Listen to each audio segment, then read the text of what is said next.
Hey friends, welcome to Empires and Puzzles Hero Analysis. Ninja Portal started today, so there is a new hero who's a dark ninja. We know what the sorcerer class does, debuffs, or rather ailment, mana ailment. Then I'm jumbling a lot of terms because the other game that I play, there is no word like an ailment. There is a debuff. The word that is used is debuff. So I there the word used is stamina and I use the word energy and then I had to correct myself. Okay. I'm changing it. So yeah, there's a little jumble, but I'm sure we can enjoy the humor. We know what the ninja family bonus is. Also, this particular passive, resistance against negative effects and damage from minions. We straight away move into the stats. So that's the attack and defense are two fairly decent numbers. Health is on the lower side compared to the other heroes that are popping out. Noxious Blossom at ninja speed is the special. Cool. Let's go. So first mana charge dispels buffs from the target. Okay. The target receives 780 poison damage over 2 turns and minus 80% decrease of any healing received. I like the first and the third portion, part of the special, which is debuff of one target and decreased healing. But the big problem is damage over time. So over turn, so 780 damage over turn is not something mind-bogglingly high, some 390, but it comes very fast. So that's one positive, but it's only impact 1 to one target. And it's not even spreading. So it's really nothing great. I would be okay with it being 600 poison damage, but it's given to all. So it becomes impact all. That's what I would have liked. So it would have been 300 per turn, but impact all. Otherwise, impact 1 days are long gone. I mean, ninjas more than a year back were impact all. There are quite a few of them, 4 or 5 of them that came, 6. So that's disappointing. I will do the max preview numbers, so we'll just zip through it later. Because the moment there is some damage over turn, it increases when you're giving LBs and all. So that's also there. The direct attack percentages don't increase, but damage over turn does increase.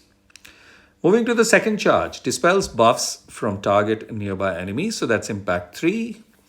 The targeted nearby enemies get 1608 poison damage over 4 turns. So that's 402 poison damage per turn. Again, nothing significant. And there's a massive 85% decrease of any healing. But this time it is to potentially 3 or impacting 3. This seems to be fairly decent, I would say. But we'll come back.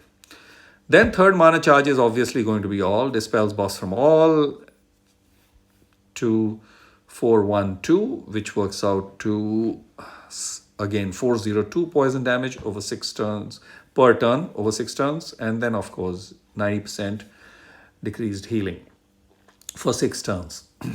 Okay, so let's look at the max preview. You give LB2. So it goes to 502 per turn in the first charge. Then again, it's going to be somewhere around, that's 500 and so 1190 and yeah, let's take it 600, a little less than 600. So, okay, that's a decent number, I would say, at this. So this and what is this last one? It's 34. So that works out to somewhere around close, a little less than 600. Okay, per turn. But this is overturn. This is also overturn. It's a good number. We have a lot of ailment protection, ailment prevention, and a host of other things, poison resistance, hero option. But let me put all that on the side. The one that excites me, because see, the other practical aspect to keep in mind is having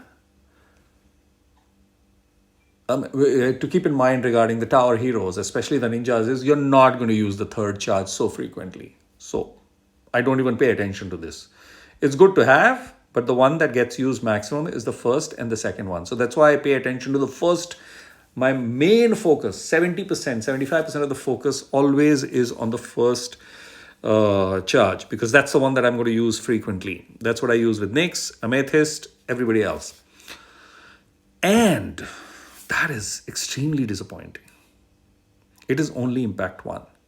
So I will skip it straight. The second one is where my attention stays. And this is damage over turn. This is not a direct damage. And it is impact 3.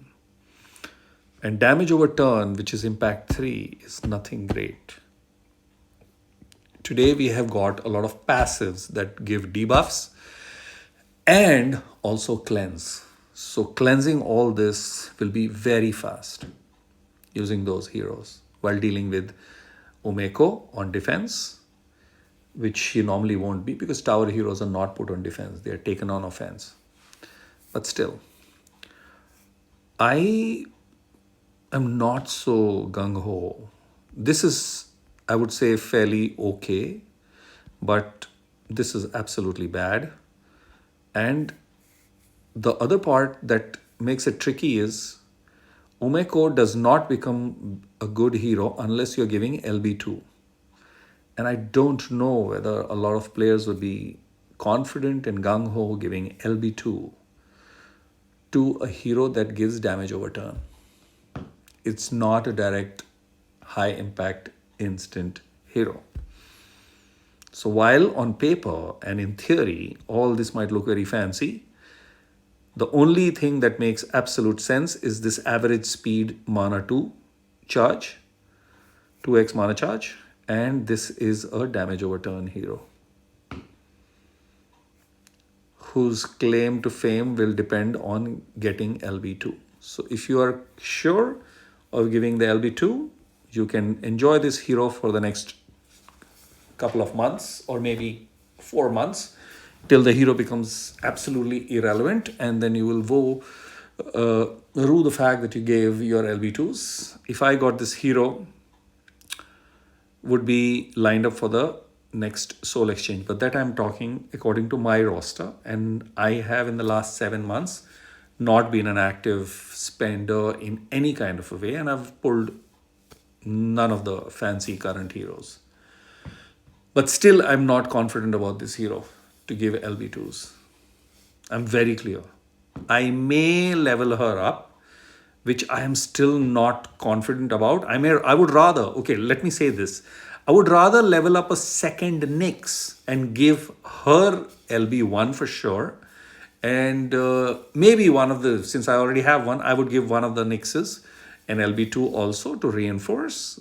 She would serve much better because she does host of things at charge 1, which this one doesn't. So no, I'm not feeling the confidence. And the only charge is this one, 2x mana charge, worth looking at. But this becomes juicy only with the help of LB2s. So no, smoke screen, I wouldn't count too much. This hero is going to be forgotten very fast. Full stop. Sorry to burst the bubble. I'm just looking.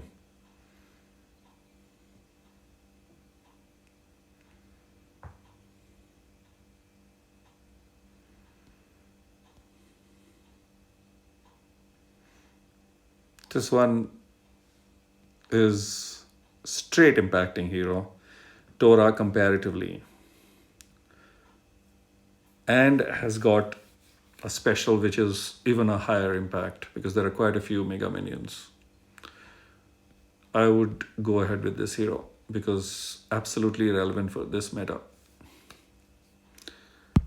But sorry, Umeko. Doesn't make sense. Having said that, straight talking me is back in the hero analysis, bursting some bubbles. Anybody who gets upset that I haven't praised the third mana charge, don't go there, because Ninja Tower heroes don't get used so much on the third mana charge, is where I will leave it. Is the first and the second, and hence my most focused one I'm going to repeat is going to be the first one to decide whether the hero is worth it. And second one is the backup one. It's between these two that the maximum game is played by the hero. Thanks for watching. Trust this helps. See you in the next video.